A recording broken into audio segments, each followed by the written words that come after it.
entre claxons, gritos, mentadas de madre. Mi querido Jaime, te saludo con mucho gusto. ¿Cómo estás? ¿Cómo estás, querido Vicente? Fíjate que nada más verte en este trajinar cotidiano de estos días, sobre todo, me acordé de una vieja, bueno, de una enfermedad que he padecido y que sospecho que tú también padeces, que se llama la neurosis del reportero y del enviado especial. Que, ¿sabes cuáles son los síntomas de esta neurosis del enviado A, especial y al periodista? a ver.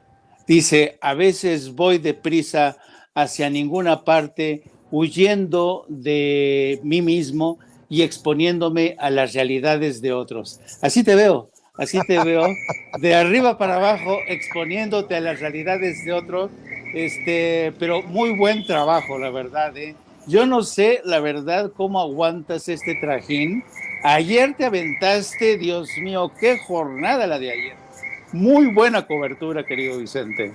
Gracias, Jaime. Pues de Querétaro a la Ciudad de México, la marcha feminista, hoy en la Cámara de Diputados temprano, estamos de regreso aquí en el centro histórico.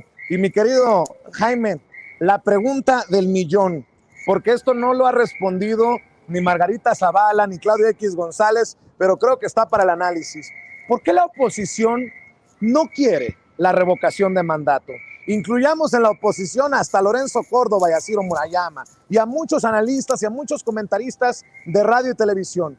¿Por qué la oposición? ¿Por qué esos que no comulgan con la cuarta transformación, que no quieren al presidente Andrés Manuel López Obrador, tampoco quieren la revocación de mandato? Pareciera que hasta ilógico resulta. Si no quieres al presidente, si consideras que lo está haciendo tan mal, ¿por qué no ir a una consulta de revocación de mandato? Sí, mira, yo creo que en principio habría que ver cuál es la versión que te dan los opinólogos, comentócratas de los medios tradicionales. Te dicen ellos, bueno, no tiene sentido una revocación de mandato si ya sabemos que el resultado va a ser que todo el mundo va a votar o una gran mayoría va a votar a favor del presidente. Luego entonces no tiene ningún sentido, es un ejercicio inútil, vamos a gastar recursos, patatín, patatá, ¿no? Ese es el argumento que te han vendido. Pero yo lo que creo más bien, querido Vicente, es que tienen miedo, y te voy a decir de qué tienen miedo. Ponte a pensar, querido Vicente. En el curso de los últimos 2 años y medio, han gastado millonadas de recursos pagando a periodistas, a pseudoperiodistas como Loret de Mola, comprando a medios, presionando a grandes corporaciones para que publiquen en medios como The Financial Times, en medios como el Washington Post, en medios como The Economist, y el que se saca la medallita, la estrellita, es el Washington Post.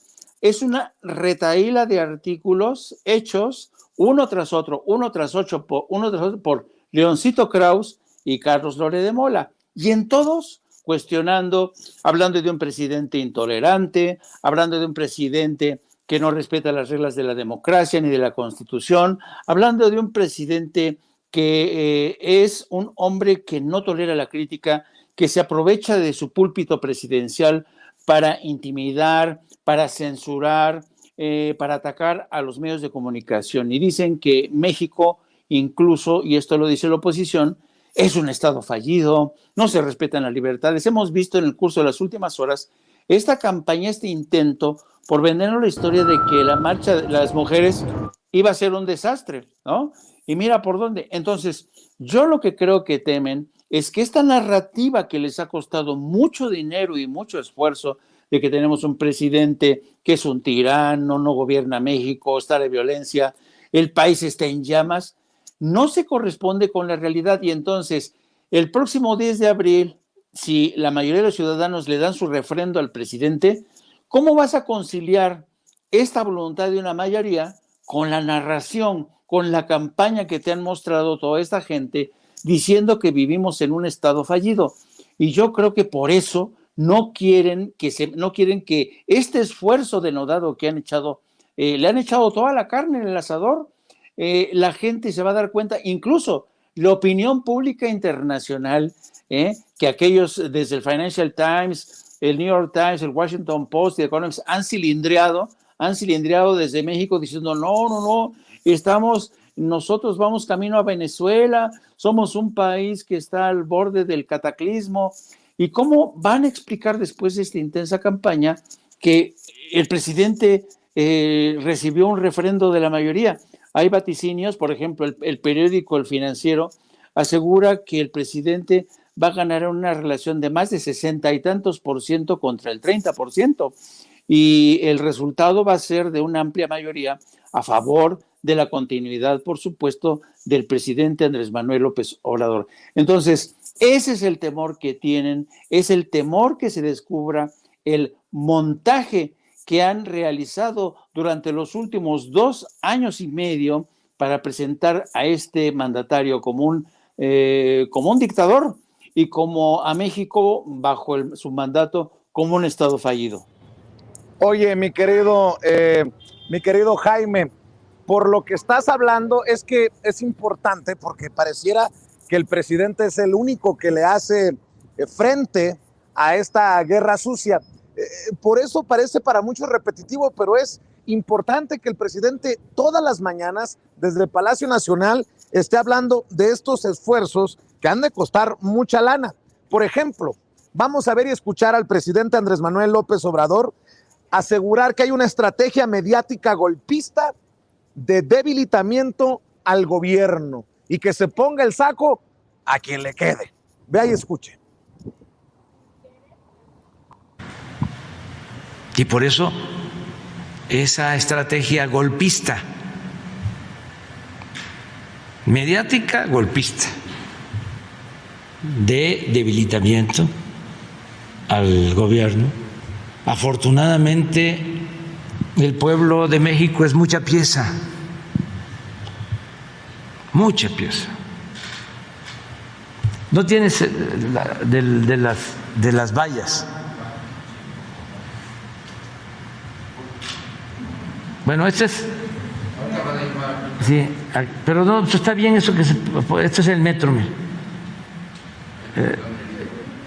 Aquí se les cayó el. Mire, esa es la valla, pero debe haber otra, sé que no estén. Ahí está, mire. Es más, hoy el presidente Andrés Manuel López Obrador habló directamente de comunicadoras como Azucena Oresti. Azucena Oresti, que es la conductora estelar de Milenio, que se suma a la lista de personajes señalados por su sesgo, por lo que dicen en sus coberturas. Así lo dijo el presidente sobre Azucena Oresti. No nos quiere la señora. Algo así dijo. A ver, vamos a ver y escuchar. Azucena Oresti, transmitiendo en vivo. Bueno, cuando se trata de una movilización así, transmiten en vivo todos los medios. Es como cadena nacional. Pero hasta chistoso, ¿no? Porque se quejaba de que se estaba amurallando la ciudad, ¿no? ¿No tienes ahí su texto? Y luego le contesta Pedro Miguel que no se estaba dando cuenta que ella estaba transmitiendo desde Milenio, que estaba amurallado, porque pidieron protección. Pero es claro que la señora no nos quiere. Entonces, cualquier cosa, ¿no?, lo utiliza. Por ejemplo, miren, pues esto es lo que padecemos diario y es general. A ver si le pones ¿sí? Y fíjense que hasta cómo estarán las cosas que hasta Lili Téllez, la senadora del PAN Lili Téllez, salió al golpeteo contra el presidente Andrés Manuel López Obrador, ahora al defender a Azucena Oresti. No sé si tengan por ahí, compañeros, el tuit de Lili Téllez, que sale a golpear al presidente Andrés Manuel López Obrador y hacernos malpensar a muchos, pues de que hay una campaña, hay una concatenación de voces y esfuerzos contra el presidente Andrés Manuel López Obrador. Dice, la periodista Azucena Oresti es una profesional. Le exijo al presidente que se disculpe públicamente con ella por calumniarla. Ya basta del abuso y de la cobardía de atacar a una ciudadana de bien y en cambio felicitar al crimen organizado con todo el peso oficial de la mañanera. Y es que Azucena Oresti más temprano había dicho, no, señor presidente López Obrador, yo no recibo consigna, no estoy a favor de grupos de intereses creados, le pido de la manera más respetuosa mostrar las pruebas de sus dichos. Mi querido Jaime, creo que bueno, aquí también está Kenia López Rabadán, la otra senadora del PAN que es muy mediática, dice, el hashtag AMLO misógino es tendencia por poner vallas para no escucharnos. No, se pusieron vallas y funcionaron alrededor de Palacio Nacional y de Catedral. Funcionó, porque no se registraron incendios, no se registraron los enfrentamientos de otros años. Dice, por destruir las estancias infantiles, no detener los feminicidios, destruir los presupuestos para mujeres, atacar a Azucena Oresti por decir la verdad. Ya basta, queremos justicia. Nos hace falta también un tantito de gallardía por parte de la oposición, periodistas como Lourdes Mendoza, la que dijo Emilio Lozoya, que a pedido de Luis Videgaray le había regalado una bolsa cara de marca. Lourdes Mendoza, por eso la conocen como Lady Chanel. Lourdes Mendoza, retuiteada por Margarita Zavala, escribe, toda mi solidaridad y mis respetos para ti como periodista, amiga y mujer. Sin duda alguna, tu cobertura fue la mejor en relación a Azucena Oresti y su respuesta al presidente Andrés Manuel López Obrador. Mi querido Jaime, pues no estamos hablando de esta campaña contra Andrés Manuel López Obrador. Pareciera que, insisto, se trata de la competencia de ver quién tira más chicles contra la pared, a ver qué chicle pega. Jaime, con mucho respeto lo digo, yo creo que el presidente ni misógino, ni siquiera ofendió a Azucena Oresti. Si tuvieran un poquito de gallardía en la oposición, también en la oposición mediática, le aceptaban el tiro al presidente, si es que ustedes tienen la razón, y se aventaban un debate recio. Pero no, es más fácil hacerse la víctima, mi querido Jaime. Sí, fíjate que yo he dicho y lo vuelvo a repetir, yo tengo la impresión que los periodistas como Susana Oresti, como la Lili Téllez, como la Lourdes Mendoza, son de este tipo, de esta especie del periodismo, personajes del periodismo que copiaron los malos hábitos de la política. Así son, como los políticos mexicanos. Ya sabes cómo son los políticos mexicanos, son bravucones, echados para adelante, te dicen, no se meta usted con mi honor, por favor, ¿qué le pasa? Yo soy un profesional. Y son prácticamente como personajes de telenovela, ¿no? Se caracterizan primero por comportarse con esta lógica, como decían en las telenovelas mexicanas, ¿no? Como las doñas de la hacienda. Más respeto, yo soy la doña de la hacienda, yo soy Susana Oresti, yo soy Lili Téllez, somos las doñas, se nos respeta. ¿Y por qué? Pues porque sí, porque yo digo, ¿no?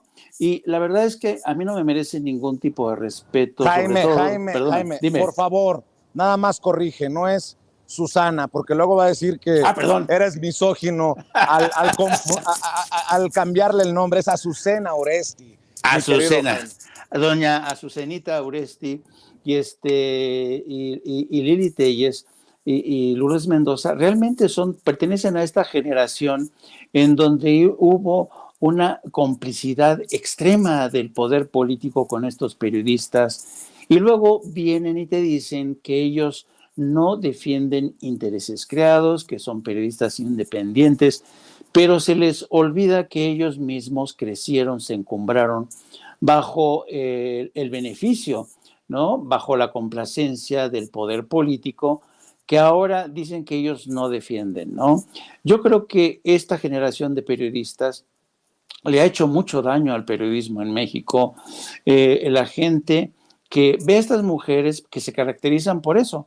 Es como Lili Telles. Lili Telles es muy atrabancada, es broncuda, muy echada para adelante, te manosea, te insulta al presidente, a todo lo que se mueva le insulta Lili Telles. Entonces, estas personas creen que eso sigue funcionando en el México de hoy, pero pierden de vista que los ciudadanos ya no están para el show, ya no están para el show de estas aspirantes actrices de telenovela, que la gente hoy lo que demanda es credibilidad, honorabilidad. Y además yo creo que durante todo su tiempo, y además en la larga trayectoria de personajes como Lili Telles, ha dado muestras más que suficientes para dudar de su profesionalismo, de credibilidad. No, ha hecho cosas terribles, ha acusado de todo a personajes. Yo me acuerdo a Samuel del Villar, cómo lo acusó de estar detrás de la muerte de Paco Stanley, cuando se sabía que era el crimen organizado que estaba detrás de todo esto. Luego acusó también a las autoridades del gobierno del Distrito Federal de andar detrás de ella, de acosarla. Entonces, ese tipo de personajes realmente, yo creo que no se han dado cuenta que los tiempos han cambiado, que un factor importante para seguir siendo válido o reconocido en el periodismo es que tienes credibilidad. Y si, ¿cómo dices Azucena? Azucena se llama. Sí. Y si Azucena Uresti y Lili Telles tienen credibilidad, pues yo soy sueco, querido Vicente. No digas esas cosas, mi querido Jaime. Oye, por cierto, estamos viendo cómo se desencadena este conflicto entre Rusia, Ucrania, la OTAN, la Unión Europea, Estados Unidos. Ya Estados Unidos fue a abrir negociaciones con Venezuela para conseguir el crudo que no le va a comprar precisamente a Putin. Lo que hace el petróleo, mágico el petróleo, milagros del petróleo. La pregunta del millón, porque el presidente Andrés Manuel López Obrador también se ha referido a esto en la mañanera. ¿El gobierno de México está preparado para la guerra económica del mundo contra Rusia? Pregunto, Jaime Hernández. Definitivamente, sí. Fíjate que yo creo que hay gente que odia a tal grado a Andrés Manuel López Obrador que jamás le van a reconocer nada en absoluto. Pero yo creo que en muchos sentidos Andrés Manuel López Obrador tiene esta virtud que José Vasconcelos solía decir, que es un personaje, es un hombre que es capaz de asomarse al futuro. Es un estadista que sabe levantarse por encima de la media y barruntar hacia futuro, ¿no? Y mira por dónde, en medio de esta guerra encarnizada, hoy en la mañana, en madrugada, tiempo de México, el ministro de Relaciones Exteriores de la Unión Europea, Josep Borrell, se lanzó un discurso ante la Unión Europea del tipo de Churchill: les ofrezco sangre, sudor y lágrimas, para pedirles a todos los ciudadanos de la Unión Europea que le bajen a la calefacción y que se acostumbren a vivir una época dura en términos económicos, porque se va a encarecer todo: granos, trigo, gas, petróleo, gasolina. La gasolina está disparadísima ya en Europa, lo mismo que en Estados Unidos. Y Josep Borrell hablaba de la importancia de tener en cuenta a veces la interdependencia de las naciones es buena, pero cuando pasan este tipo de conflictos te demuestran que a veces la interdependencia no es buena. Y yo pensaba, mira por dónde Andrés Manuel López Obrador ya advertía desde que anunció la compra de la refinadora de Deer Park en Houston, Texas, ya anunciaba de la importancia de ser autónomos, independientes en materia energética. ¿Y qué es lo que ha dicho el presidente? Nosotros, a diferencia de otros países, no vamos a tener problemas en el suministro de energéticos, no vamos a tener problemas en cuanto a encarecimiento ni de gasolina ni de gas, porque somos ya autosuficientes. Mira por dónde, ¿te acuerdas cuando en el PAN, cuando en el PRI le decían que era un aldeano que quería apostar por energías sucias. Mira por dónde ahora. Es como si Andrés Manuel López Obrador tuviera su bola de cristal y en esa bola de cristal hubiera adivinado, wow, una guerra, nos jodimos ya porque dependemos de las gasolinas de Estados Unidos que están ahorita en Estados Unidos en...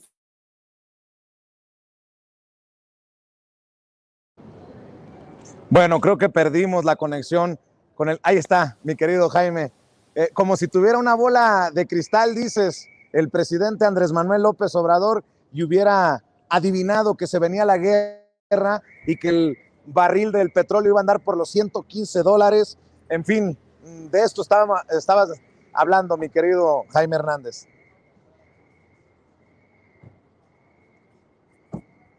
Bueno, creo que lo hemos perdido, se ha perdido la conexión, salvo que me digan otra cosa los compañeros en cabina, en controles.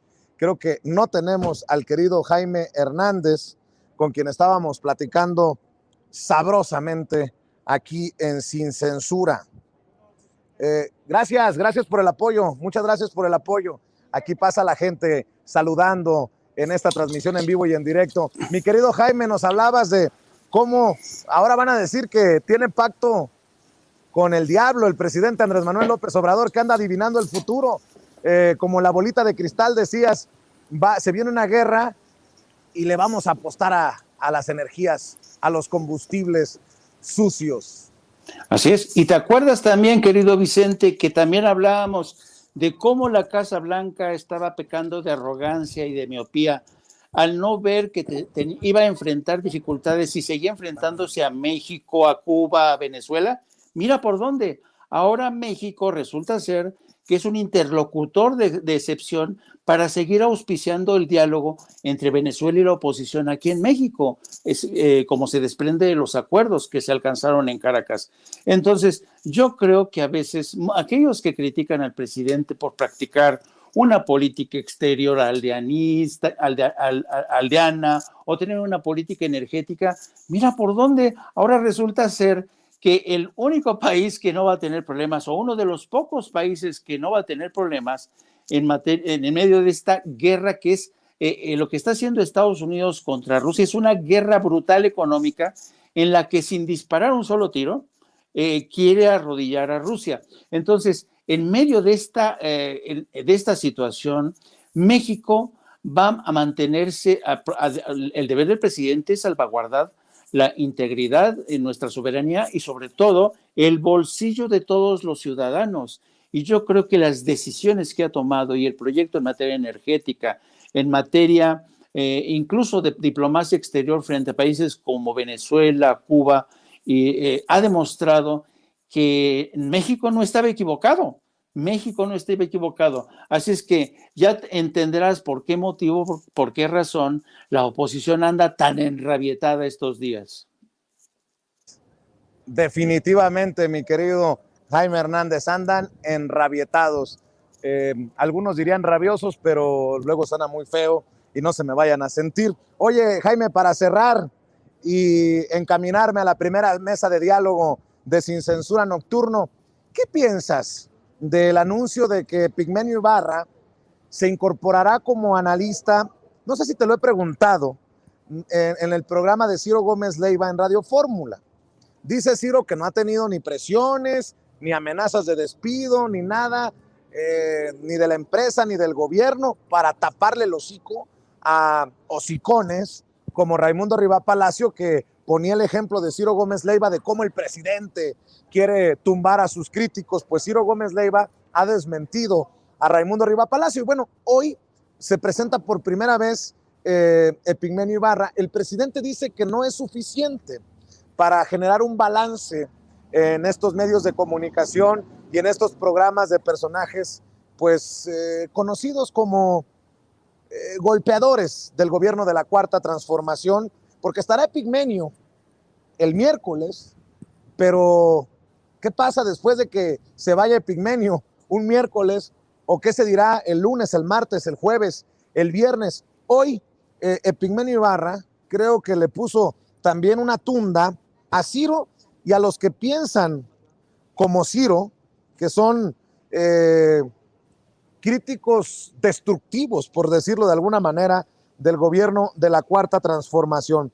Fíjate, te voy a presentar dos extractos y ya me das tu opinión de cómo se incorporan estas voces que están a favor de la transformación de México a programas, como te decía, el de Ciro Gómez Leiva en Radio Fórmula.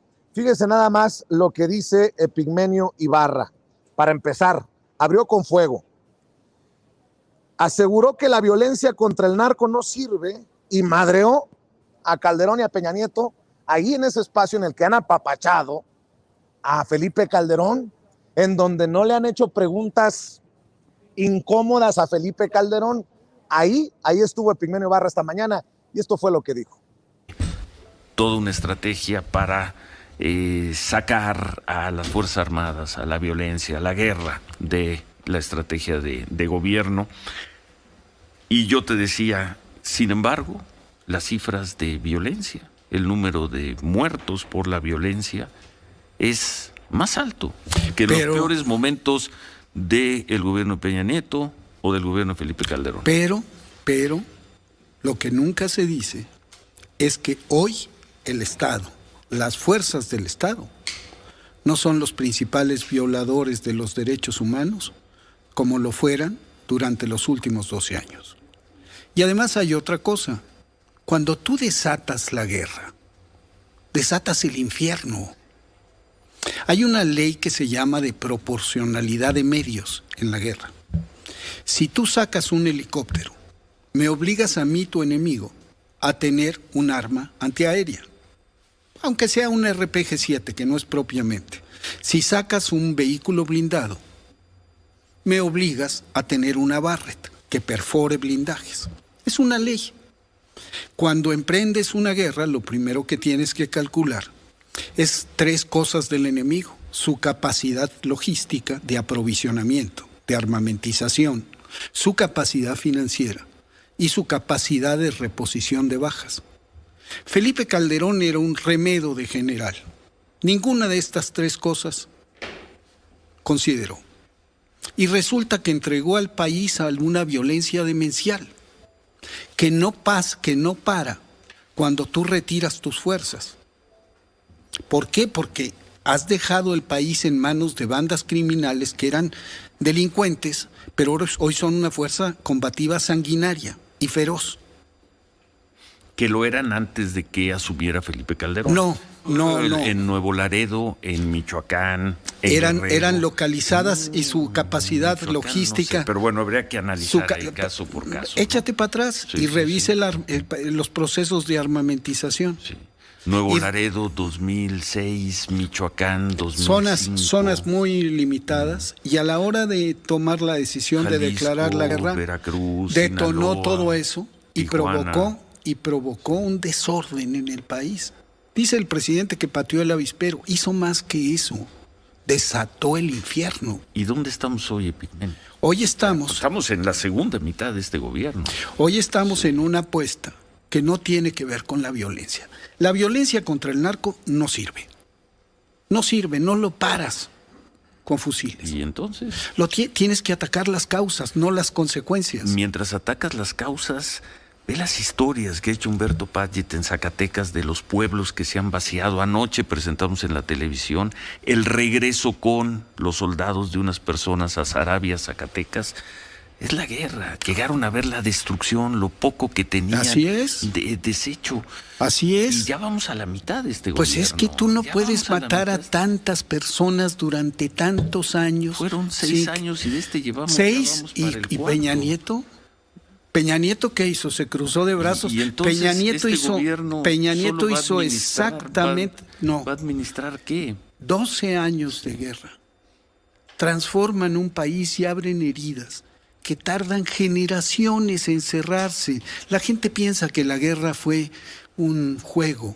Los que la han vivido, esos que regresaron a Sarabia, saben que regresaron y se volvieron a ir porque saben no que pueden vivir saben ahí, sí. Las heridas que eso causa. Saben que las venganzas cruzadas duran décadas. Desgraciadamente, si tú analizas la historia de las guerras y lo que dejan en la población, el nivel de degradación. Entonces yo sí acuso a Felipe Calderón de habernos impuesto el infierno. Y sí acuso a Felipe Calderón de lo que se vive hoy. Y a Peña Nieto. Ambos son responsables. Porque ambos eran los comandantes supremos de la Fuerza Armada. ¿Y cuál es la responsabilidad de López Obrador ante el México de hoy, ante la violencia del Su México de hoy, responsabilidad. ante Sarabia, Zacatecas, muy bien, la herencia y la guerra y quieres? todo? Él tiene que gobernar hoy. Tiene que Él gobernar tiene que hoy. proteger a la gente en esas regiones. Y eso no está ocurriendo, Epigmenio. Tiene que no gobernar está hoy. ocurriendo. Tiene que gobernar hoy, Sí. cambiando la lógica perversa de la degradación y la violencia. Sin resultados. Tiene que Sin atacar. resultados. Tardan más. No los veremos en este sexenio. No necesariamente. Tardan más. El nivel de descomposición del país. Y en ese tono se dio el debate entre Ciro Gómez Leiva y Epigmenio Ibarra. Creo que Epigmenio fue a dar cátedra y fue a básicamente decirle a Ciro: has quedado como payaso cuando has tenido enfrente a Felipe Calderón y no lo has cuestionado. Lo que también fue importante que fue a decir en este programa del golpeador Ciro Gómez Leiva, en la golpeadora Radio Fórmula, este análisis que hace precisamente Epigmenio Ibarra. Y a esto le están apostando en la lucha contra López Obrador, en la guerra sucia, en deshumanizar al personaje. Esto me pareció muy interesante. Escuche. Horas de nosotros. Es muy sorprendente y yo les pido a quienes nos sigan y nos escuchan que se pongan atención a una cosa. La matriz de los insultos que hoy caen sobre ti a causa de mí. Pretenden deshumanizarnos. Yo soy menos que cosa. De rata inmunda, de viejo decrépito, de lamehuevos, de cacas, no me bajan. ¿Por qué? Porque hay estrategia. La estrategia es la violencia verbal que incita a la violencia física, por un lado. Y la estrategia es la misma que los nazis seguían con los judíos. Cuando tú vuelves a tu adversario menos que cosa, es más fácil eliminarlo. Yo denuncio ese hecho del que hemos sido víctimas ahora tú y yo, del que es víctima todos los días el presidente y todos los que de alguna manera lo apoyamos.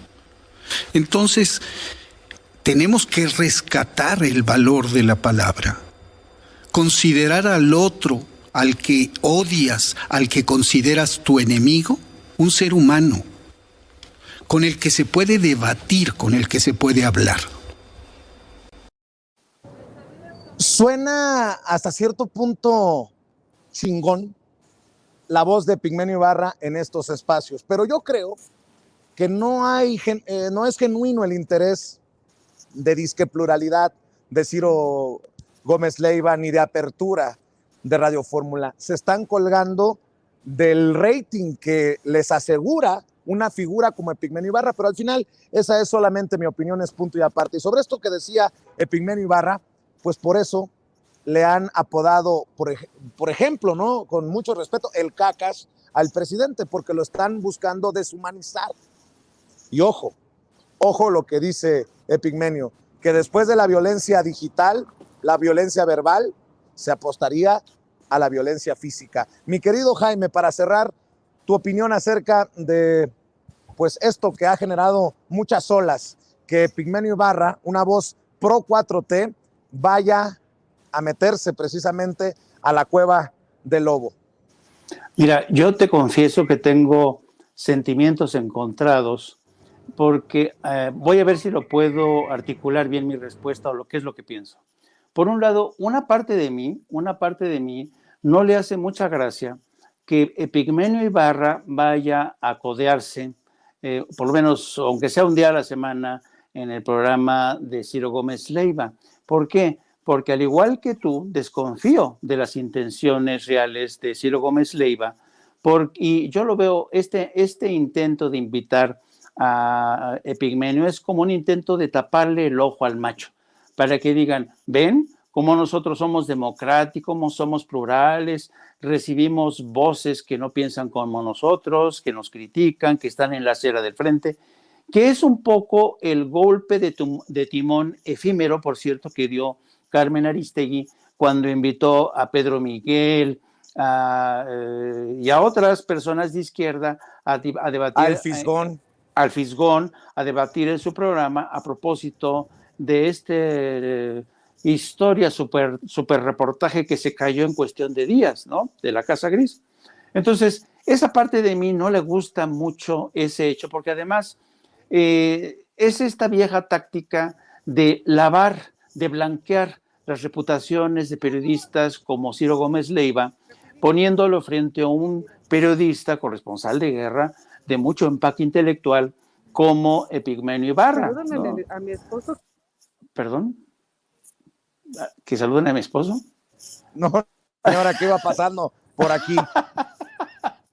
Saludos a su esposo, señora. Bueno, bueno, pero otra parte de mí, fíjate, este es un tema no fácil, no es fácil, porque, y te voy a decir por qué.